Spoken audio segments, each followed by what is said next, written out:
Astrologie, radiesthésie ou encore sorcellerie, ces croyances résistent-elles à l'épreuve de la science? Eh bien, vous allez voir ce soir, une fois encore, que tout s'explique. La position des planètes permet-elle vraiment de prédire les événements? Rencontre avec l'astrologue Patricia Milis. Effrayée à l'idée de passer sous une échelle ou de croiser la route d'un chat noir, mais d'où viennent nos superstitions? En septembre dernier, Nathan assistait à une éclipse solaire sur l'île de la Réunion, un phénomène qui intrigue depuis la nuit des temps. Entre sorcellerie et médecine, le Tchad dévoilera ses traditions et fera face à ses contradictions. Selon les radiesthésistes, tout corps émet des ondes. Mais qu'en dit la science? Des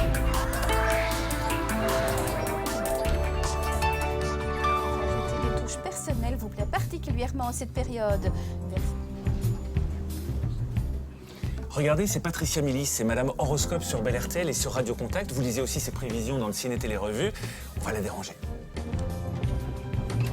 Vous êtes très optimiste qui se dessine pour vous. Bonjour Patricia. Bonjour Thomas. Je vous dérange 2 minutes. Oui. Ce soir, on parle de croyances dans Tout s'explique. On va parler d'astrologie. Mais on le sait, il y a une grande polémique entre astrologie et astronomie. L'astronomie, c'est une science, ça c'est sûr. Qu'en est-il de l'astrologie?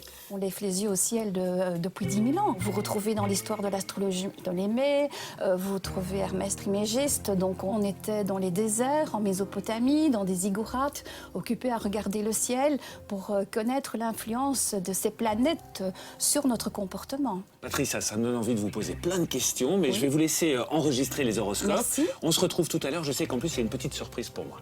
À tout à l'heure. Merci. Et pour en savoir plus sur ces astres et ce ciel qui nous intrigue depuis la nuit des temps, direction l'Observatoire, où je retrouve Yann, qui est astronome. Yann, je vous retrouve devant ces instruments d'observation du ciel et des étoiles qui sont absolument fascinants, ici à l'Observatoire. J'ai l'impression que l'astronomie, c'est une science qui a toujours fasciné les hommes. Est-ce qu'on peut dire que c'est la science la plus ancienne au monde? Oui, je pense que chaque civilisation a observé, a voulu comprendre le ciel et ce qui se passait là. On avait toutes sortes de croyances, différents aspects du ciel. On pensait que c'était solide ou une sorte de voile. Est-ce qu'on peut dire par rapport à ça, par rapport à ces croyances, que astronomie et astrologie, au départ, c'était lié, c'était la même chose? Bah, il avait peut-être les mêmes objets, les étoiles, mais c'était tout à fait séparé. Ah oui? Et même les Grecs avaient déjà, avec Ptolémée, le différents livres sur l'astronomie et l'astrologie qui étaient tout à fait différents. On dirait qu'on se dispute Ptolémée, qui était, il est vrai, astronome et astrologue. En tout cas, on comprend que la science s'est développée pour expliquer des croyances. Et des croyances, il y en a beaucoup. Oseriez-vous passer sous une échelle un vendredi 13 sous les yeux brillants d'un chat noir? Lorsque l'on pense aux superstitions, on s'imagine de suite qu'elles proviennent de légendes anciennes d'un temps où la magie faisait office de science. Eh bien, pas vraiment. Alors, d'où viennent les superstitions? D'un point de vue sociologique, les superstitions sont des croyances comme les autres. Elles sont donc rationnelles, elles poursuivent un but particulier, le fait de reprendre possession de son quotidien et des éléments auxquels on est confronté. Et à votre avis, pourquoi dit-on qu'il ne faut pas ouvrir un parapluie dans une maison? Eh bien, pour le savoir, il faut remonter au XVIIIe siècle, à Londres, où les parapluies à armature métallique font leur apparition. Des objets très dangereux à l'époque. Pour dissuader les enfants de jouer avec, on leur aurait raconté que le malheur allait s'abattre sur leur maison s'ils osaient les ouvrir à l'intérieur. Les superstitions incitent-elles toujours à la prudence? La prudence n'est pas la seule chose qui est mise en avant dans les superstitions, même si certaines sont extrêmement pratiques. Personne ne passera sous une échelle qui représente un danger. Mais avant tout, elles permettent de se réapproprier le monde, de se réapproprier les éléments auxquels on est confronté, en y mettant de la chance ou en expliquant la malchance. Chez nous, un oiseau qui s'oublie au-dessus de votre tête n'augure pas forcément quelque chose de bon. En Lituanie, en revanche, vous sauteriez de joie, car ça porte chance. Les superstitions varient-elles d'une région à l'autre? Les superstitions sont des éléments qui relèvent de la culture, donc du folklore, donc de ce qui est local. Elles ont toujours des points communs, par exemple la chance, mais en fonction du lieu où on se trouvera, on va caresser la tête du singe à Mons ou le bras de Tserclaes à Bruxelles. Bref, vous pouvez toujours toucher du bois ou jeter du sel par-dessus votre épaule. Les superstitions n'ont jamais tué personne. Mais si vous cassez un miroir, évitez tout de même de vous couper. Retour à l'observatoire, où Yann nous fait découvrir l'un des dômes d'observation. C'est très impressionnant, Yann. Mais on va pas pouvoir observer la Lune, il fait un peu trop clair, je pense. Oui, c'est pas encore le moment pour observer la Lune. La Lune, ça a toujours fasciné les hommes. Et en plus, ça a une influence sur la Terre. Quelle est l'influence de la Lune sur la Terre? Oui, on connaît surtout les marées. Mais dans les croyances, on pense que la Lune a aussi une influence sur nous, les hommes. Les sages-femmes, par exemple, elles ont tendance à dire qu'il y a plus de naissances les soirs de pleine Lune. Oui, les statistiques ne le confirment pas, parce que non, ça doit être une sorte de, je sais pas, d'illusion. Quand on a bien travaillé, vu beaucoup de bébés, Oui. et on voit la pleine lune, on pense que c'est toujours le cas. Mais scientifiquement, c'est pas prouvé, les ça. statistiques ne disent pas du tout. La Lune, elle se déplace dans notre ciel, comme le Soleil d'ailleurs. Elle fait le tour de ce qu'on appelle quoi? Le zodiaque, c'est ça? Oui, le zodiaque, c'est un peu le grand chemin du soleil dans le ciel. On va passer par les 12 signes. Oui, mais ça, c'est pas la définition d'astronomie d'aujourd'hui. On utilise plutôt constellation. L'astronome aime plutôt parler de l'écliptique. Écliptique, moi ça me fait penser à éclipse, et ça aussi c'est un phénomène qui a toujours fasciné les hommes. Eh bien c'est ton défi, Nathan, à toi d'enquêter. Et pour cette enquête, direction l'île de la Réunion. Me voilà donc parti pour un long voyage au-dessus de l'océan Indien. Je profite de ces longues heures pour me replonger dans mes cours d'astronomie. C'est vrai que l'occasion est belle pour me remémorer les fondamentaux en la matière. J'arrive enfin à destination. 2500 km² de paradis à l'est du continent africain. Ah, c'est quand même une belle île, la Réunion, y a rien à dire. Bah, il va falloir que je me mette un petit peu à bosser. Et ça tombe bien puisque ce soir justement, c'est écrit dans le journal, il y a une conférence avec le gratin des scientifiques et il parle justement de cette éclipse. On y va. La conférence a lieu au Théâtre des Sables, au lieu-dit de l'étang salé. Les journalistes et les curieux ont droit à un petit cours de rattrapage en astronomie. Il y a finalement beaucoup de choses à dire sur le phénomène de l'éclipse. On continue. Pascal, vous êtes astronome à l'Observatoire de Paris. Donc c'est les éclipses que vous connaissez. Et celle-ci, celle qui va se dérouler ce jeudi à La Réunion, c'est une éclipse quand même assez exceptionnelle. En fait, c'est un événement exceptionnel parce qu'en un lieu donné, c'est un événement rare. En particulier, si l'on considère le cas de La Réunion, par exemple, la prochaine éclipse qui sera aussi intéressante que celle qui arrive se produira seulement dans 250 ans. Alors comment ça se fait que cette éclipse en particulier est annulaire et donc pas totale? Alors la différence tient en fait dans la distance Terre-Lune. Elle est annulaire parce que la taille apparente de la Lune va être plus petite que la taille apparente du Soleil. A l'inverse, dans une éclipse totale, la distance Terre-Lune est plus petite. C'est-à-dire que la Lune est plus proche de la Terre. Dans ce cas-là, sa taille apparente telle que la Lune nous apparaît dans le ciel est plus importante que la taille apparente du Soleil. L'éclipse, dans sa totalité, c'est 3h18. Mais dans sa centralité, au moment où la Lune est complètement inscrite à l'intérieur du Soleil, c'est 2 minutes 44 secondes. De pour être spectacle. précis. De spectacle complet. La Réunion est un des meilleurs endroits pour la voir au mieux. Le meilleur endroit n'est pas à l'île de la Réunion, mais quelque part en Afrique. Au niveau de l'île, le meilleur endroit, c'est non loin d'ici, c'est près de l'étang du Golfe, c'est-à-dire près de la ville de Saint-Louis. Le temple hindou de la ville de Saint-Louis me semble être le lieu idéal pour aborder le sujet des croyances. Maïder, au niveau des croyances, j'imagine que ça a longtemps intrigué, peut-être effrayé les éclipses auprès des peuples. Oui, effectivement, c'est un phénomène qui est très impressionnant, qui l'a toujours été pour toutes les populations. Et dans la religion hindoue, le mythe raconte que c'est le démon de l'éclipse qui essaye d'avaler le soleil et la terre à chaque éclipse et il les recrache aussitôt, ce qui exprime bien le temps très court en fait, de l'éclipse. Donc en ça, c'est très intéressant. Et ensuite, dans la culture maya, on cachait les femmes enceintes parce qu'on pensait qu'elles pouvaient donner naissance à des enfants difformes.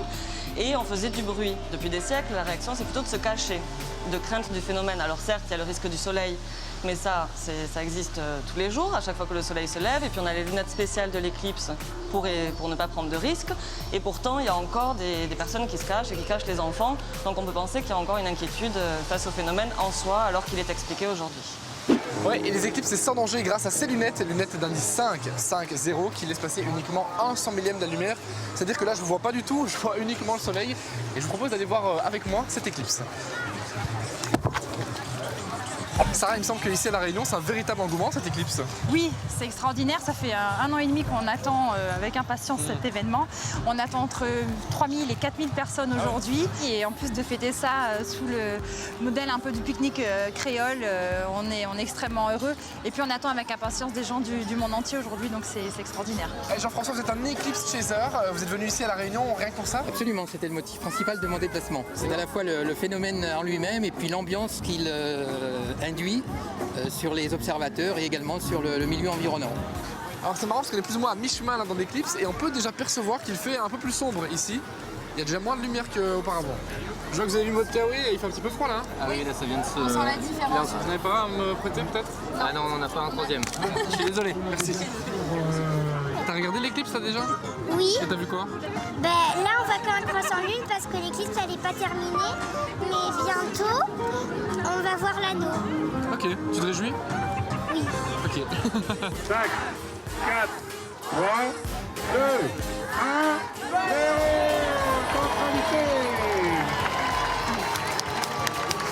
C'est formidable. Ça donne quoi? C'est la première fois que je vois ça. Ah, c'est magnifique. C'est un beau spectacle que le soleil nous a offert aujourd'hui. Mission accomplie. Et merci beaucoup Thomas de m'avoir envoyé par ici.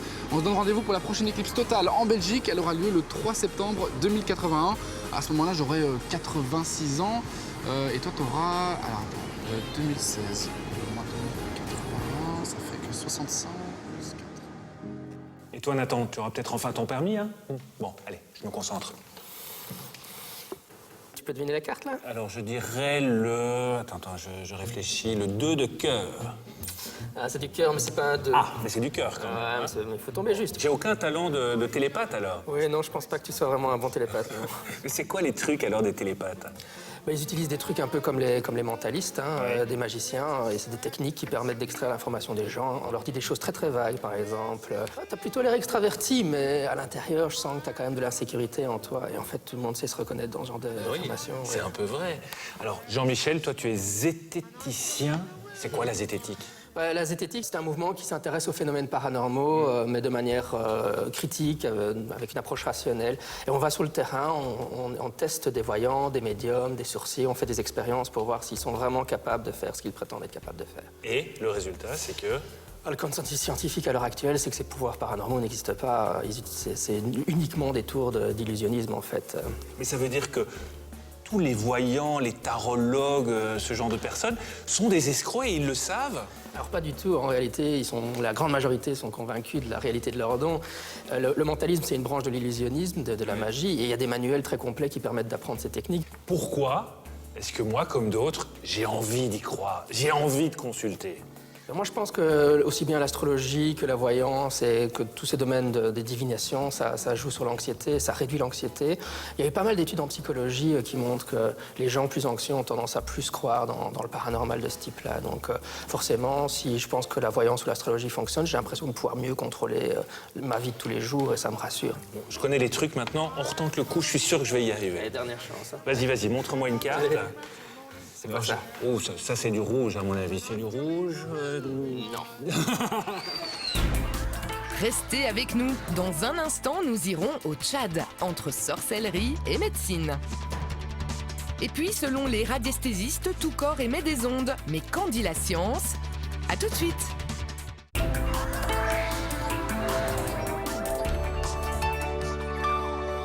Patricia Mélis, on vous retrouve. Vous êtes en train de préparer les horoscopes de la semaine qu'on va entendre sur Bel RTL. C'est très populaire, les horoscopes. Pourquoi? C'est populaire depuis la Deuxième Guerre mondiale, où tout le monde a pu découvrir son signe, où là on a un petit peu, entre guillemets, vulgarisé l'astrologie en la publiant dans les magazines, dans les journaux. Ils ont trouvé que ça vendait bien. Donc c'est quelque chose de vraiment qui prend vraiment une ampleur de plus en plus importante dans notre société. Alors, moi je vous écoute tous les matins avec beaucoup de plaisir. Et en même temps, je me pose des questions, parce qu'on sera bientôt 12 millions de Belges en Belgique. Ça veut dire quoi? Ça veut dire que chaque jour, 1 million de Belges va vivre la même chose? Comment c'est possible, ça? Non, on ne peut pas mettre les gens dans 12 catégories différentes, bien entendu. L'horoscope, ça reste l'humeur du jour, ce sont les bonnes nouvelles que je vous donne tous les jours, les petits conseils. Alors, je vois qu'il y a des bouquins, je vois que vous avez un programme informatique. les informations que vous nous donnez, vous les obtenez comment? Est-ce que c'est un truc qui vient de l'au-delà ou bien c'est quelque chose de très précis, très calculé? Non, c'est mathématique. D'ailleurs, j'ai un programme ici. Ce qui est mathématique, c'est le calcul de la position des astres. Ensuite, les astrologues croient en une correspondance entre la configuration céleste et les activités humaines. Mais c'est une interprétation qui n'est d'ailleurs pas la même selon les cultures, puisqu'il existe des astrologies indiennes, chinoises ou égyptiennes. En tout cas, en Belgique, c'est l'art divinatoire star. Mais en Afrique, il y en a un bien différent, la sorcellerie, que nous rattachons souvent aux marabouts. Nous sommes donc partis à leur rencontre, direction le Tchad et sa capitale, N'Djamena. Ici, les guérisseurs ont pignon sur rue. Au beau milieu du marché, nous faisons la rencontre de Moussa. Salut! Docteur traditionnel, à en croire sa carte, presque officielle. D'après lui, ces gris-gris, ces plantes et ces racines ont le pouvoir de soigner toutes les maladies. Mais sur le marché, tout se paye. Nous n'aurons donc pas droit à une démonstration. Non, c'est l'UNICEF pour le... Les guérisseurs ont un grand pouvoir d'influence sur les populations locales. Du coup, le ministère de la Santé surveille leurs pratiques de près. Quand c'est médecine traditionnelle, c'est autre chose. Et ça, nous encourageons. Mais le plus souvent, ce que vous voyez, c'est que c'est de charlatanisme. Donc c'est là que nous luttons contre ça. Donc nous mettons vraiment l'accent sur la sensibilisation. Salam alaikum. Pour que la population puisse savoir que vraiment le ministère de la Santé est là pour leur bien. La sensibilisation, c'est le job des relais communautaires, comme Abakar. Ils parcourent les villages du Tchad pour convaincre les mères de faire vacciner leurs enfants. Une mission délicate. Il y a certains mamans qui refusent la vaccination, en soi disant que les enfants vaccinés ont peu de problèmes. Ils reçoivent la fièvre pendant la vaccination, et c'est pourquoi ils refusent la vaccination. Après quelques hésitations, Awa a finalement accepté de faire vacciner son enfant. Chez elle, un objet attire notre attention. On l'interroge sur son origine. C'est un gris-gris, mais je ne l'utilise plus. Un sourire gêné, accompagné d'une réponse évasive. Awa sait bien que les marabouts n'ont pas très bonne réputation chez les Occidentaux. Dans le village voisin, nous rencontrons André, un genre de phytothérapeute. Il nous fait découvrir ces plantes miraculeuses. C'est mon grand-père qui a planté ce jardin. Il l'a confié à mon père et maintenant c'est moi qui en prends soin. Cette plante s'appelle Teina. Teina pour les intimes, ou Aloe buetneri pour les scientifiques. Ce végétal est surtout utilisé en Afrique de l'Ouest pour ses propriétés anti-inflammatoires. André l'utilise aussi pour soigner les fractures.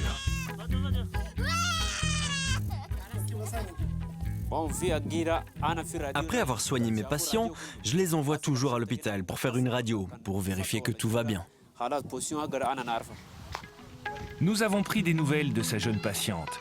Son bras guérit lentement, mais tous n'ont pas sa chance. À l'hôpital de l'Amitié, nous rencontrons le petit Mustapha, tombé malade en mars 2016. Il souffrait de diarrhée et refusait de se nourrir. Mais l'hôpital est loin. Sa maman a donc préféré consulter le guérisseur du village. Ce sont des populations qui ne sont pas forcément très éduquées et qui ont une attache particulière aux traditions. Ce qui fait qu'ils vont généralement en premier chez les praticiens avant de venir à l'hôpital. La maman de Mustapha a donc suivi les conseils du guérisseur à la lettre. Le guérisseur m'a donné des potions à lui faire avaler et des racines à diluer dans de l'eau pour le laver. Après la prise du traitement, la santé de Mustapha s'est considérablement dégradée, jusqu'à tomber dans le coma. C'est là que sa maman a décidé de l'emmener à l'hôpital. La première situation qu'on rencontre le plus, ce sont des intoxications aux médicaments traditionnels. Ils partent chez des praticiens qui donnent des potions qui ne sont pas forcément adaptées pour l'âge du malade et les malades viennent dans des états d'intoxication très avancés. Dans un pays où 2/3 de la population adulte est analphabète, le premier ennemi de la santé, c'est l'ignorance. À l'heure actuelle, les pratiques traditionnelles continuent de coexister avec les techniques modernes. Mais comme le dit le proverbe africain, le chien a beau avoir 4 pattes, il ne peut pas emprunter 2 chemins à la fois. Patricia, on va découvrir mon horoscope personnalisé dans quelques instants. Avant cela, moi j'aurais aimé vous confronter avec un astronome. Ils sont assez sceptiques quand même par rapport à l'astrologie. Qu'est-ce que vous avez envie de répondre à ça? Voilà, je sais qu'ils sont très sceptiques. Autrefois, l'astrologie était une science. Depuis le Moyen-Âge, ça n'en est plus une parce que l'astrologie est tombée dans l'obscurantisme. Et maintenant, au fil du temps, à partir du 19e siècle, l'astrologie est revenue en lumière. On va voir ça avec mon horoscope personnalisé. Je vois des cartes magnifiques. Comment est-ce que vous les avez établies? Alors, donc celles-ci ont été établies avec mon logiciel et celles-ci, je les refaites à la main pour vous montrer un petit peu, parce que quand moi j'ai appris l'astrologie, on faisait tout à l'ancienne. Ce que l'on voit autour de ces trous, je vais mettre celle-ci donc sur le tableau. Elle était établie en fonction de votre date, heure et lieu de naissance. D'abord, on va retrouver le point central qui est le soleil. Et le soleil est en Verseau, donc vous êtes Verseau, ascendant Verseau. Très bien ça. Voilà. Qu'est-ce que vous pouvez lire dans le passé, par exemple? Ce que je peux lire dans le passé, par exemple, on va prendre le cycle d'Uranus, qui est un cycle de 84 ans. À la moitié du cycle, ici, à l'âge de 42 ans, j'ai une opposition qui m'indique un grand changement, un revers de carrière dans votre vie socio-professionnelle. Je ne suis pas RTL à ce moment-là. Mais voilà. Non, mais ça, vous l'avez lu dans la presse, Patricia. Non, absolument pas. Il y a beaucoup de politiques. On sait que Mitterrand adorait les astrologues, des politiques, des chefs d'entreprise. Certains viennent vous voir? Oui, bien sûr. J'ai déjà eu des hommes politiques qui viennent me voir. Il y en a qui viennent régulièrement. Les chefs d'entreprise, j'en ai beaucoup. J'ai beaucoup de commerçants qui viennent me voir. Dernière petite chose, 2017 pour moi, ce sera comment? 2017 s'annonce plutôt pas mal pour vous, Thomas, parce qu'il y a de très très beaux aspects qui vont vous mettre davantage en lumière. Yes! J'aurai donc une belle année. C'est écrit dans les livres d'astrologie. D'ailleurs, des livres sur le paranormal, on en a trouvé d'autres. À Bruxelles, une maison d'édition ne publie que des livres de radiesthésie. On peut en trouver une quantité importante, notamment des exemplaires pour les débutants. Je suis juste intéressé par un livre pour débuter tout simplement. Et on assiste à un retour d'intérêt du public. On sent bien qu'il y a de plus en plus de gens qui s'y intéressent, des jeunes qui renouvellent notre clientèle et qui s'intéressent, qui achètent des pendules, donc qui s'initient, qui débutent. Un livre d'apprentissage, un pendule, et toute personne peut se lancer car le domaine ne demande pas de dons particuliers. Concrètement, il faut établir ce qu'on appelle ces conventions mentales, du style si le pendule tourne vers la droite, ça veut dire oui, et à gauche, ça veut dire non. Et ensuite, on laisse son ressenti répondre à des questions simples via son pendule. Mais comment la radiesthésie fonctionne-t-elle? Ce livre référence a été écrit par Josy Florec. Il a 40 ans de pratique. La radiesthésie, le mot radiesthésie veut dire simplement être sensible à tout rayonnement.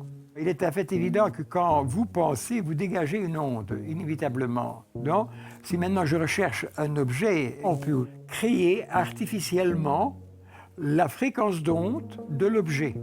L'homme pourrait donc être réceptif à des ondes émises par toute chose existante.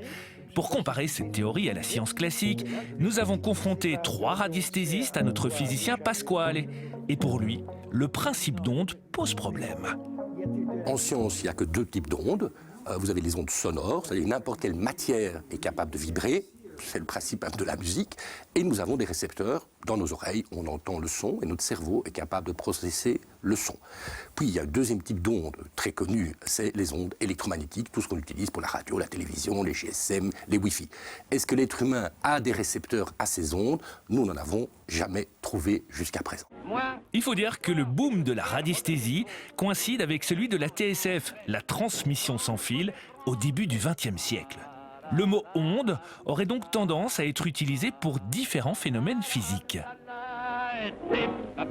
Exemple le plus connu, le sourcier, utilisé depuis des siècles pour trouver de l'eau souterraine. En 2008, le magazine Reporter avait rencontré un chef d'entreprise de forage qui faisait régulièrement appel au service d'un sourcier. Ça marche. On a vu des cas, on fore à l'aventure, on fait un trou là, il n'y a pas d'eau, on fait venir le sourcier, il vous fait forer 3 mètres à côté, vous avez toute l'eau du monde. Les faits sont donc confirmés, mais la science ne parlera pas d'ondes. Si on utilise ses sens, Clairement, l'eau va produire deux manifestations claires. Les odeurs d'abord, que ce soit du soufre, du chlore, etc. Et aussi, évidemment, le son. Si l'eau coule sous la terre, s'il y a un frottement, il y a forcément vibration du sol. Et donc certaines personnes ont ce don particulier de ressentir ces vibrations. Et peut-être qu'à ce moment-là, cette baguette les aide en quelque sorte à venir vibrer en même temps que le sol. Autre branche de la radiesthésie, la géobiologie. En fait, ce sont des recherches pour savoir quels sont les éléments géologiques ou d'ordre de construction humaine ou autre qui peuvent perturber le bien-être d'une personne dans son habitation. Là encore, on pourrait trouver des explications scientifiques. Il y a des tas d'habitations faites en pierre de taille, par exemple. Il a fallu des siècles aussi pour déterminer que ces pierres contenaient du radon, c'est-à-dire dégager un produit radioactif. Et donc on peut parfaitement comprendre, je dirais, l'influence du lieu sur les personnes. La seule chose qui est très différente dans la démarche scientifique par rapport aux démarches individuelles, c'est qu'on veut généraliser tout ça et déterminer de façon factuelle et de façon objective qui est responsable de quoi. Les radiesthésistes se fondent donc sur leur propre ressenti. On pourrait éventuellement les voir comme des sortes d'explorateurs, mais c'est sans garantie de résultat. Méfiance donc lorsqu'on aborde le domaine médical par exemple. La radiesthésie n'est pas une science exacte. Et à présent, libre à chacun de croire ou de ne pas croire. Une chose est sûre, c'est qu'avoir la tête dans les étoiles, ça fait toujours du bien. Eh bien, j'ai justement à vous offrir une entrée famille pour le planétarium de Bruxelles. C'est à gagner sur la page Facebook de Tout s'explique. N'hésitez pas à vous y rendre. Tiens, une petite voix me dit qu'on a rendez-vous la semaine prochaine pour un nouveau Tout s'explique. Eh bien, je compte sur vous. Merci. Au revoir.